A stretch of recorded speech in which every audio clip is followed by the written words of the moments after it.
am I? What is this place? Why does it seem so familiar?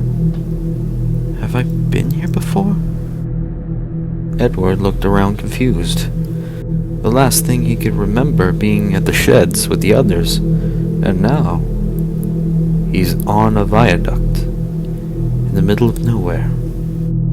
Edward glanced over the edge of the bridge. He could see it was a long ways down. If I fell off there, who knows what would happen, the old engine thought. Soon, Edward wasted no time moving off the viaduct. He puffed forward down the line, hoping to find answers.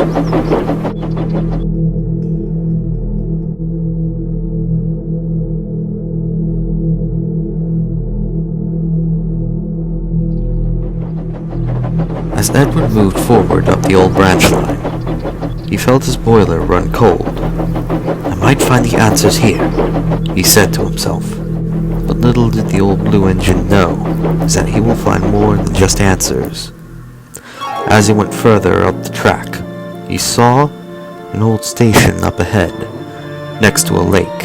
But what really caught his attention was there, in the distance, was an engine. Edward was confused. Why would an engine be here? How could an engine be here? This line hasn't been used in over 40 years. Edward stared directly at the engine, and then the engine moved closer, and closer, and closer, until it was just a few feet away from Edward. Edward gasped at the sight of the engine. The engine looked much older up close. His black paint was scratched. He had signs of rust from different parts of his boiler.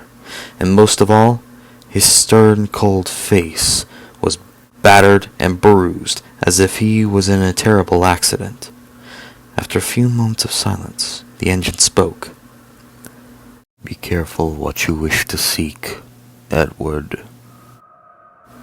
As those words came out of his mouth, a fog grew more and more denser, and everything started to fade to black.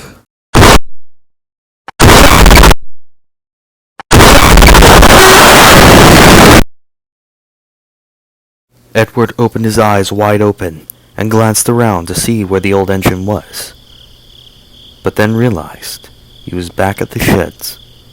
The other engines were asleep.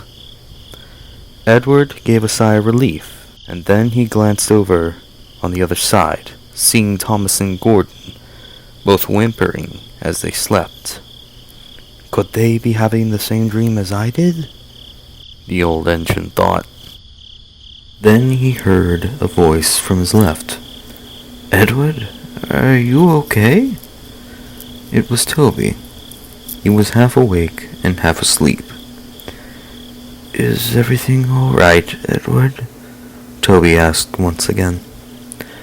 Edward smiled mournfully. "Yes, Toby, everything is all right," the kind engine said. Soon Toby fell asleep, leaving Edward pondering about what he had just experienced. Perhaps it was all just a dream inside his head. Or was it?